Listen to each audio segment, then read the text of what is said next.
ನಾವು ಮಾಡುವ ಎಲ್ಲಾ ಕೆಲಸದಲ್ಲಿ ಸ್ವಲ್ಪ ಚೈತನ್ಯವನ್ನ, ಸ್ವಲ್ಪ ಅರಿವನ್ನ, ಸ್ವಲ್ಪ ಜಾಗೃತಿಯನ್ನು ತರಬೇಕು. ನೋಡಿ ನಾವೆಲ್ಲರೂ ಸ್ವಲ್ಪ ಸುಮ್ಮನೆ ಹಾಗೆ ನಾನು ಒಂದಷ್ಟು ಎಕ್ಸಾಂಪಲ್ಸ್ ಗಳನ್ನ ಕೊಡ್ತಾ ಹೋಗ್ತೇನೆ. ನಿಮ್ಮೆಲ್ಲರಿಗೂ ಸುಲಭವಾಗಿ ಸರಳವಾಗಿ ಅರ್ಥ ಆಗ್ತಾ ಹೋಗ್ತದೆ ಈ ಒಂದು ವಿಷಯ ಬಂದು. ಏನಂತ ಹೇಳಿದ್ರೆ, ಈಗ ನಾವು ಈ ಒಂದು ಕ್ಲಾಸ್ ಮುಗಿದ್ಮೇಲೆ ಊಟ ಮಾಡ್ತೀವಿ ಅಂತ ಅಂದ್ಕೊಳ್ಳೋಣ. ಯೂಶಲಿ ನಾವೆಲ್ಲರೂ ಯಾವ ರೀತಿ ಊಟ ಮಾಡ್ತಾ ಇದೀವಿ? ನಾವು ತಿನ್ನುವಂತಹ ಊಟವನ್ನ ನಿಜವಾಗ್ಲೂ ನಾವು ಎಂಜಾಯ್ ಮಾಡ್ತಾ ಇದೀವ?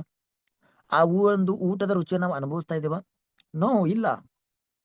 ನಮ್ ಊಟ ಮಾಡೋದು ಯಾವ ರೀತಿ ಇದೆ ಅಂದ್ರೆ, ನಾವೊಂದು ಮೊಬೈಲ್ ನೋಡ್ತಾ ಇರ್ತೀವಿ, ಇಲ್ಲಾಂದ್ರೆ ಟಿವಿ ನೋಡ್ತಾ ಇರ್ತೀವಿ, ಇಲ್ಲಾಂದ್ರೆ ಯಾರ್ದಾರ ಜೊತೆ ನಾವು ಮಾತಾಡ್ತಾ ಇರ್ತೀವಿ.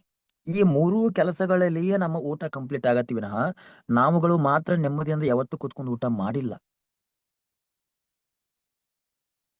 ಇದು ನಾವು ಮಾಡ್ತಾ ಇರೋಂಥ ಒಂದು ದೊಡ್ಡ ಸಮಸ್ಯೆ. ನೋಡ್ರಿ ನಾವೆಲ್ಲ ಪ್ರತಿದಿನ ಊಟ ಮಾಡ್ತೀವಿ. ಬೆಳಿಗ್ಗೆ ನಾವ್ ಹೇಳ್ಬೇಕಾದ್ರೆ ನಾವು ಜಾಗೃತಿಯಿಂದ ಎದ್ದಿದೀವ? ಆಕ್ಟಿವ್ ಆಗಿದೀವ? ಚುರುಕುತನದಿಂದ ಇದೀವ? ಇಲ್ಲ. ಯಾಕೆಳ್ರಿ? ನಾವೇನ್ ಮಾಡ್ತಾ ಇದೀವಿ, ರಾತ್ರಿ ಊಟವನ್ನ ಹರೇಬರಿಯಾಗಿ ತಿಂದಿರ್ತೀವಿ. ಫಾರ್ ಎಕ್ಸಾಂಪಲ್ ಈಗ ನಾವು ಎಲ್ಲರೂ ಇಲ್ಲಿ ಏನಪ್ಪಾ ಅಂದ್ರೆ ಒಂದು ರೊಟ್ಟಿ ಉದಾಹರಣೆ. ಈಗ ನಾವು ಒಂದು ರೊಟ್ಟಿ ತಿಂತಾ ಇದೀವಿ ಅಂತ ಅನ್ಕೋಣ. ಒಂದು ರೊಟ್ಟಿ ತುತ್ತನ್ನ ನಾವು ಮುರಿದು ಬಾಯಿಗೆ ಹಾಕೊಂಡ್ರೆ ನಾವು ಅದನ್ನ ಸುಮಾರು ಒಂದು 5ರಿಂದ 6 ಬಾರಿನೋ 7 ಬಾರಿನೋ ಅಗುದು ನಾವ್ ಏನ್ ಮಾಡ್ತಾ ಇದೀವಿ, ಅದನ್ನ ನುಂಗ್ತಾ ಇದೀವಿ. ಒಂದು ತುಣುಕು ರೊಟ್ಟಿನ 5ರಿಂದ 6 ಬಾರಿ 7 ಬಾರಿ ಅಗದ್ರೆ ಅದು ಪೇಸ್ಟ್ ಅದು ಜೀರ್ಣ ಆಗಿಬಿಡತ್ತ? ಅದು ಪೂರ್ತಿ ಸಣ್ಣ ಆಗಿಬಿಡತ್ತ ಆಹಾರ? ಇಲ್ಲ.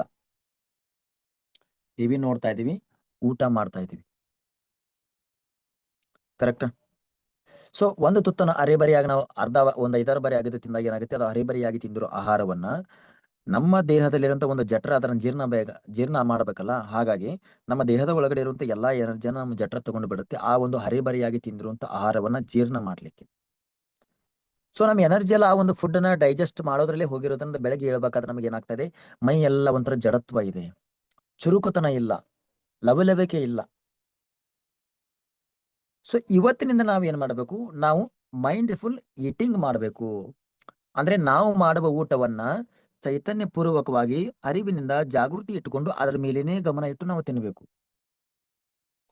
ಅಂದ್ರೆ ಒಂದು ತುತ್ತನ ಮಿನಿಮಮ್ 15ರಿಂದ 20 ಬಾರಿ ಅಗಿಬೇಕು. ನಾವು ಪೂರ್ತಿ ನಮ್ಮ ಗಮನವನ್ನು ಅದರ ಮೇಲೇನೆ ಇಡಬೇಕು. ಒಂದ್ 5 ತುತ್ತು 6 ತುತ್ತು ನಾವು ತಿಂದಿರ್ತೀರಿ, ನಮ್ಮ ತಲೆ ಒಳಗಡೆ ಏನಾರ ವಿಚಾರಗಳು ಬರಕ್ ಶುರು ಆಕ್ಕವ, ಅವಾಗ ನೆನಪಿಸ್ಕೋಬೇಕು. ಇಲ್ಲ ಇಲ್ಲ, ನನ್ನ ದೇಹ ಊಟ ಮಾಡ್ತಾ ಇದೆ, ನಾನು ಇದನ್ನ ಸರಿಯಾಗಿ ಚೈತನ್ಯ ಪೂರ್ವಕವಾಗಿ ನಾನು ಇದನ್ನ ತಿನ್ನಬೇಕು. ತಗೊಂಡ್ ಬರ್ರಿ, ಮತ್ತು ನಿಮ್ಮ ಗಮನವನ್ನು ನೀವು ಊಟ ಮಾಡೋದ್ರ ಕಡೆನೇ ತಗೊಂಡ್ ಬರ್ರಿ. ಮತ್ತೆ ಒಂದು 4 ತುತ್ತು 5 ತುತ್ತು ನಾವು ಸರಿಯಾಗಿ ಚೈತನ್ಯ ಪೂರ್ವಕವಾಗಿ ತಿಂದಿರ್ತೀವಿ, ಮತ್ತು ಮನಸ್ಸಿನಲ್ಲಿ ಏನೋ ವಿಚಾರ ಬರ್ತಾ ಇದೆ, ಮತ್ತು ವಿಚಾರದಿಂದ ಹೋಗ್ತಾ ಇರ್ತೀವಿ. ನೋ, ಮತ್ತು ನಮ್ಮ ಗಮನವನ್ನ ನಾವು ಊಟ ಮಾಡೋ ಕಡೆನೇ ತಗೊಂಡು ಬರಬೇಕು. ಆ ಒಂದು ಫುಡ್ ಅನ್ನ ಕಂಪ್ಲೀಟ್ ಆಗಿ ನಾವು ಎಂಜಾಯ್ ಮಾಡಬೇಕು.